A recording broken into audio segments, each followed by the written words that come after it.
ബുദ്ധിമുട്ട് കാരണം അവരുടെ ബന്ധങ്ങളെ ഇത് വല്ലാണ്ട് ബാധിക്കാറുണ്ട്. അവർ പെട്ടെന്ന് ഒരാളായിട്ട് ബന്ധങ്ങൾ ഉണ്ടാക്കാൻ അവർക്ക് ഭയങ്കര എളുപ്പമാണ്. പക്ഷെ ആ ബന്ധങ്ങൾ ഒരുപാട് കാലം നിലനിൽക്കൊന്നുമില്ല.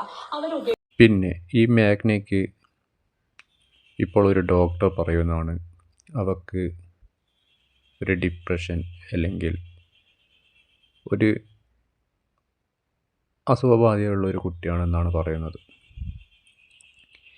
ഈ ഡിപ്രഷൻ, ആൻസൈറ്റി, ട്രോമ ഇതൊക്കെ വരുന്നത് നമ്മുടെ കുട്ടിക്കാലത്ത് നമ്മൾ എന്തൊക്കെ വേദനകൾ അനുഭവിച്ചോ.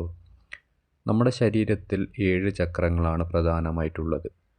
അതിൽ ഒരു ചൈൽഡ്ഹുഡ് ട്രോമ എന്നൊരു സംഭവമുണ്ട്. ആ ചൈൽഡ്ഹുഡ് ട്രോമ എന്ന സംഭവം നമ്മുടെ മനസ്സിൻ്റെ ഉള്ളിൽ ഒരുപാട് ആഴങ്ങളിലേക്ക് ഒരുപാട് മുറിവുകൾ വന്നുപെട്ടിട്ടുണ്ടാവും. അത് ഹീൽ ചെയ്യാണ്ട് നമ്മുടെ മനസ്സിലുള്ള ഉള്ളിൻ്റെ ഉള്ളിലുള്ള വ്രണങ്ങൾ ഒരിക്കലും മാറില്ല. അതെത്ര പക്വത ഉണ്ടായെന്ന് വെച്ച് കഴിഞ്ഞാലും അതൊരു കാലഘട്ടം കഴിയുമ്പോൾ ആ പഴയ സംഭവങ്ങൾ നമ്മുടെ ഉപബോധ മനസ്സിൽ എന്നും കിട്ടിക്കൊണ്ടേ നിൽക്കും.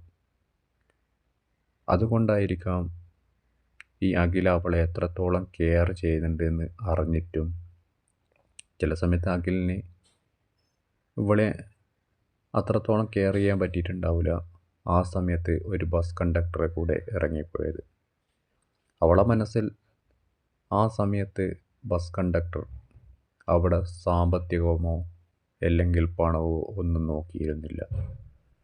ബസ് കണ്ടക്ടറിൻ്റെ അടുത്ത് നിന്ന് അഖിലിന് കൊടുക്കാൻ പറ്റുന്നതിനേക്കാട്ടും കൂടുതൽ സ്നേഹം ആ കണ്ടക്ടറുടെ കയ്യിൽ നിന്ന് കിട്ടിയിരുന്നു.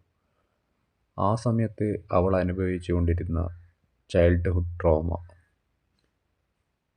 ഈ വ്യക്തികൾക്ക് ഇടയ്ക്കിടയ്ക്ക് സ്വഭാവം മാറിക്കൊണ്ടേ നിൽക്കും.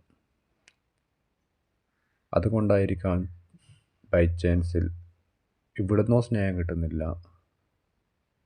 ഇവിടെ പണമുണ്ട്, പ്രതാപമുണ്ട്, എല്ലാം ഉണ്ട്, പക്ഷേങ്കിൽ സ്നേഹം കിട്ടുന്നില്ല. സ്നേഹം എന്ന് പറയുന്നത് അത് കിട്ടിക്കൊണ്ടിരുന്നത് ആ ബസ് കണ്ടക്ടറുടെ അടുത്തുനിന്നായിരുന്നു.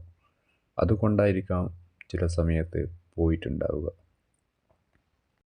അവർ പൊതുവെ ആ ബന്ധങ്ങളൊക്കെ ഒഴിവാക്കും. അതിപ്പോ പ്രണയബന്ധമാണെങ്കിലും അങ്ങനെ തന്നെ. ചില ആൾക്കാർ ചില കുട്ടികളുടെ കാര്യമൊക്കെ എടുത്തു കഴിഞ്ഞാൽ ഒരാളെറ്റുള്ള റിലേഷൻഷിപ്പ് പല ആളുകളെറ്റുണ്ട് എന്നുള്ളതൊക്കെ നമ്മൾ കേൾക്കാറുണ്ട്. അതേപോലത്തെ ഇപ്പൊ കല്യാണം കഴിഞ്ഞതിന് ശേഷം ഈ ഭർത്താക്കന്മാരൊക്കെ ഇതേപോലെ ഫോൺ ചെയ്തിട്ടും ഇങ്ങനെ കുറെ ചാറ്റിങ്ങും കാര്യമൊക്കെ ആയിട്ട് കൊണ്ടുവരുമ്പോൾ അപ്പോഴും പറയുന്ന കാര്യമാണ് അവർക്ക് ഒരാളെറ്റല്ല ഒരുപാട് ആൾക്കാരെത്തി ഇങ്ങനെ പ്രണയം റിലേഷൻഷിപ്പ് ഉണ്ടെന്ന്. അതിപ്പോ വീട്ടുകാരും നാട്ടുകാരെ കൂടെ ചർച്ച ചെയ്ത് അവസാനം അവര് ഇനി അങ്ങനെ അവരുടെ ഭാഗത്തുനിന്ന് ഉണ്ടാവില്ല എന്നൊക്കെ പറഞ്ഞിട്ടായിരിക്കും ഈ ഒരു തീരുമാനത്തിൽ എത്തിയിട്ടുണ്ടാവും. പക്ഷെ എന്നാലും ഇതിന്റെ ഭവിഷ്യത്തൊക്കെ അറിഞ്ഞാൽ കൂടെ അവർ വീണ്ടും അടുത്ത റിലേഷൻഷിപ്പിലേക്ക് പോയിട്ടുണ്ടാവും. അപ്പം എല്ലാരെ സംബന്ധിച്ചും അവർ ഭയങ്കര ചീത്ത ആൾക്കാരാണെന്നുള്ള കാഴ്ചപ്പാടാണ്. പക്ഷെ ഇത് അവരുടെ ഈ ഒരു സ്വഭാവ വൈകല്യം കൊണ്ട് വരുന്ന ഒരു കാര്യമാണ്. എന്നാലും അഖിൽ എന്ന് പറഞ്ഞ ആ മഹാവ്യക്തി പറയുന്ന കണ്ടില്ലേ, അവൾ പോയതിൽ എനക്കൊരു കുഴപ്പവും കാര്യങ്ങളൊന്നുമില്ല, അവൾ നല്ല പോലെ ജീവിച്ചാൽ മതി.